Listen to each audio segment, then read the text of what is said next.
Hello everyone, মই প্ৰসিদ্ধ আকৌ এবাৰ ডিব্ৰুগড় ইউনিভাৰ্চিটিৰ পৰা স্বাগতম জনাইছো। আজি আমি আছো বৰ্তমান লাইব্ৰেৰী ফ্ৰণ্টত আৰু মোৰ লগত আছে পলাশ ফুকন, লাইব্ৰেৰী সায়েন্সৰ এজন ষ্টুডেন্ট হয়, সেকেন্ড সেমিষ্টাৰ। তো ডিসকাস কৰিম যে লাইব্ৰেৰী সায়েন্সৰ এন্ট্ৰেন্সৰ বিষয়ে কেনেকৈ প্ৰিপেয়াৰ কৰিব লাগে, কেনেদৰে পঢ়িলে বা important topics PYQ it's and everything পলাশৰ লগত আজি ডিসকাস কৰিম। স্বাগতম জনাইছো পলাশক এটা ভিডিঅ'লৈ আমাৰ। নমস্কাৰ, পোনপ্ৰথমে আপোনালোকৰ চেনেলটিলৈ মই ধন্যবাদ জ্ঞাপন কৰিছোঁ মোক এই সুযোগ দিয়াৰ বাবে।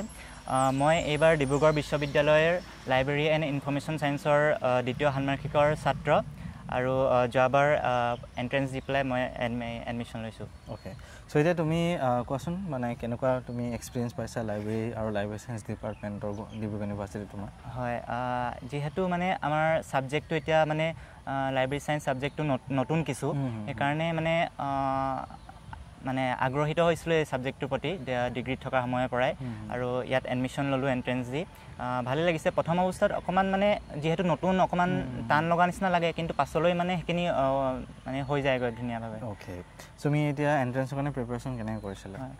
প্ৰথম কথা, এণ্ট্ৰেন্সৰ মানে আমাৰ যিটো লাইব্ৰেৰী ছায়েন্সৰ এণ্ট্ৰেন্স হয় ডিব্ৰুগড় ইউনিভাৰ্চিটি, সেইটো DUPGTৰ লগত নহয়, সেইটো কিছু পাছত মানে বেলেগকৈ অনুষ্ঠিত কৰা হয়, এক্সট্ৰাকৈ হয় আৰু জুলাই লাষ্টৰ ফালে বা আগষ্টৰ ফাৰ্ষ্ট উইকত অনুষ্ঠিত কৰা হয়। আৰু আমাৰ কুৱেশ্যন পেপাৰ মানে ঘূৰাই নিদিয়ে, সেয়েহে মানে PYQবিলাক মানে পোৱা নাযায়, সেইবাবে আমি মানে নিজে মানে বিষয়টোৰ ওপৰত পঢ়িবলগীয়া হয় আৰু এণ্ট্ৰেন্স দিবলৈ। এইবাৰ মানে তোমাৰ কেতিয়া আছে ফৰ্ম ফিল আপ কেতিয়া আছে? এইবাৰ এতিয়ালৈকে ফৰ্ম ফিল আপৰ আমাৰ নটিচ ওলোৱা নাই, আহিলে জনাব। আৰু প্লাছ এক্সামটো চাগে জুলাই ভিতৰতে হ'ব লাগে, জুলাই মানে লাষ্টৰ ফালে হ'ব লাগে। অ'কে অ'কে, চ' এতিয়া কেনেকুৱা টাইপত টপিকছ আহে? টপিকছ মষ্টলি জেনেৰেল নলেজ আহে, মানে যোৱা বছৰৰ পৰা কি হৈছে 100 মাৰ্কৰ মানে কুৱেশ্যন পেপাৰ আহে, তাৰ আগৰলৈকে 50 মাৰ্কৰ আহিছিলে। এই 100 মাৰ্কছৰ ভিতৰত 80 মাৰ্কছ আহে MCQ আহে। সেই MCQৰ ধৰক 20 মাৰ্কছ আহিলে জেনেৰেল নলেজৰ পৰা, তাৰপিছত মেথছৰ কিছুমান আহে, বদমাছ ৰুল হওক বা সেনেকুৱা ধৰণৰ, তাৰপিছত ৰিজনিং আহিব পাৰে, ৰিজনিং আপোনাৰ ব্লাড ৰিলেশ্যন হওক বা ডাইৰেকশ্যনৰ ওপৰত সেনেকুৱা কুৱেশ্যন হওক সেনেকুৱা আহে। তাৰপিছত জেনেৰেল কিছুমান গ্ৰামাৰ আহে, টেন্স হওক, ভাৰ্ব হওক বা নেৰেশ্যন সেনেকুৱা ধৰণৰ কুৱেশ্যন আহে। আৰু তাৰ উপৰিও ধৰক কিছুমান কম্পিউটাৰ নলেজৰ ওপৰতো কুৱেশ্যন আহে দেই, ধৰক হাৰ্ডৱেৰ ছফ্টৱেৰ সেইবিলাকৰ ওপৰত আহে। তাৰপিছত আৰু ক'বলৈ গ'লে আমাৰ লাইব্ৰেৰী ছায়েন্সৰ যিখিনি বেচিক্স মানে ধৰক এতিয়া SR ৰংগনাথন বুলি আছে, তেওঁ হ'ল father of library science of in India বুলি আমি জানো তেওঁক। তেওঁৰ ওপৰতো কুৱেশ্যন আহিব পাৰে যে তেওঁ জন্ম কেতিয়া হৈছিল বা তেওঁ কেতিয়া পদ্মশ্ৰী এৱাৰ্ড পাইছিল, বা তেওঁ কিছুমান বুক লিখিছিল 5 Laws of Library Science বা কলন ক্লাছিফিকেশ্যন, সেনেকুৱা ধৰণৰ কুৱেশ্যনবিলাক আহিব পাৰে যে কেতিয়া পাব্লিছ হৈছিল, কোনে লিখিছিল, সেনেকুৱা ধৰণৰ কুৱেশ্যনবিলাক আহে। আৰু তাৰ উপৰিও আৰু বাকী যি 100 নম্বৰৰ 20 নম্বৰ থাকিলে, সেই 20 নম্বৰ আহে ডেছক্ৰিপটিভ কুৱেশ্যন, দুটা আহে 10 নম্বৰৰ মানে সেয়া লিখিবলগীয়া কুৱেশ্যন। লাষ্ট ইয়েৰ আহিছিল আমাৰ তেতিয়া পেৰিছ অলিম্পিক হৈ আছিল, সেই পেৰিছ অলিম্পিকৰ ওপৰত এটা কুৱেশ্যন আহিছিল, আৰু এটা আহিছিল ষ্টুডেণ্টৰ মেণ্টেল হেল্থ এণ্ড ৱেলবিঙৰ ওপৰত। সেনেকুৱা ধৰণৰ মানে এইটো নহয় যে লাইব্ৰেৰী ছায়েন্সৰ ওপৰতে আহিব ডেছক্ৰিপ্টে, সেইকেইটা মানে আপোনাৰ ৰাইটিং স্কিলটো কেনেকুৱা বা সেইকেইটা চাবলৈও মানে সেনেকুৱা ধৰণৰ টপিকৰ ওপৰত ডেছক্ৰিপ্টিভ কুৱেশ্যন থাকিব। আৰু MCQ যিকেইটা হয় সেইকেইটাত মানে নিগেটিভ মাৰ্কিং থাকে 0.25কে, আৰু বাকী ডেছক্ৰিপ্টিভত এনেকৈ নাথাকে। আৰু তুমি কিতাপ বা ক'ৰ পৰা তুমি বস্তুখিনি পঢ়িছিলা, ৰিচোৰ্চেছ ক'ৰ পৰা তুমি কালেক্ট কৰিছিলা? এনেই যিহেতু চিলেবাছ আমাৰ জেনেৰেল নলেজ কিবা কিবি গ্ৰামাৰ সেইবিলাকো আহে, বহুত অপেন চিলেবাছ ভাষ্ট হয়, সেইবিলাক আমি যিকোনো ধৰণৰ জেনেৰেল নলেজৰ কম্পিটিটিভ এক্সামৰ চিলেবাছৰ বুকৰ পৰাও পঢ়িব পাৰোঁ।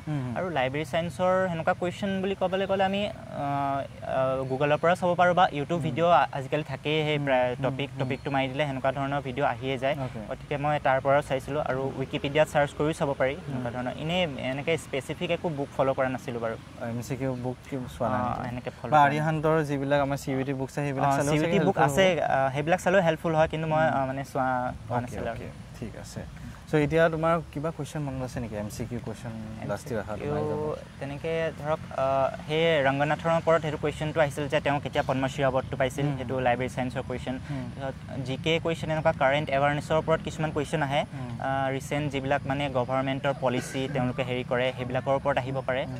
আৰু সেনেকৈ আৰু কম্পিউটাৰ হাৰ্ডৱেৰ ছফ্টৱেৰ মানে দিয়া থাকে, এইবিলাক MB TB সেইবিলাকৰ ফুল ফৰ্ম টাইপ বা এৰেঞ্জ কৰিবলৈ দিব পাৰে গুগল ক্ৰম কোনবিলাক ৱেব ব্ৰাউজাৰ কোনবিলাক মানে ৱেবছাইট হয় তাৰ ভিতৰত মানে কম্পিউটাৰ মানে জেনেৰেল নলেজ বেচিক্সখিনিয়ে মানে আহে আৰু কম্পিউটাৰ অ'কে ঠিক আছে চ' এতিয়া তুমি গুৱাহাটীত আৰু কটন কিবা বেলেগ ইউনিভাৰ্চিটি দিছিলে নে বেলেগত দিয়া হোৱা নাছিলে ডিব্ৰুগড় ইউনিভাৰ্চিটিত দিছিলোঁ ইয়াতে পালোঁ কাৰণে ইয়াতে ল'লোঁ ঠিক আছে চ' আই গেছ সকলোৰে ডাউটখিনি ক্লিয়াৰ হৈছে চাগে মোৰ হিচাপত চ' সেইখিনিৰ ভিতৰতে চালে হৈ যাব মানে বৰ বেছি এটা টানো নহয় আৰু ইজি বুলিও ক'ব নোৱাৰোঁ যিহেতু মানে নতুন বস্তুটো সেইকাৰণে পঢ়িবলগীয়া হয় কিন্তু মানে সিমানো টান নহয় আৰু বহুতে মানে কি হৈ যায় কি ডাইৰেকশ্যন লেছ বা তোমালোকে ইমান ডাইৰেকশ্যন লেছ নহ'বা APSC লেভেল কুৱেশ্যন নাহে ইমান মানে বৰ টান এটা নহয় এইটো BEdৰ লেভেলৰ কুৱেশ্যন ক'ব পাৰে অলপ চলপ তেনেকুৱা টাইপত আহিব যোনখিনি জিকে বা ইংলিছ আহে সেইখিনি মানে BEdৰ টাইপৰে কুৱেশ্যন আহে আৰু বুলি ক'ব পাৰি সেইখিনিও অলপমান ৰেফাৰেঞ্চ পাবা তোমালোকে সেইখিনি যদি চোৱা আৰু বাকী অভাৰঅল এইখিনি চোৱা ভালকৈ নটিফিকেশ্যন আহিলে মই জনাই দিম ডেফিনেটলি আৰু তোমালোকৰ হোৱাটছএপ গ্ৰুপ আছে লিংক ডেছক্ৰিপশ্যনত থাকিব তোমালোকে জইন হৈ বস্তুখিনি ক্লিয়াৰফাই কৰিব পাৰিবা টাইম টু টাইম ঠিক আছে এণ্ড থেংক ইউ সকলোকে and once again thank you bro ভিডিঅ'টোৰ বাবে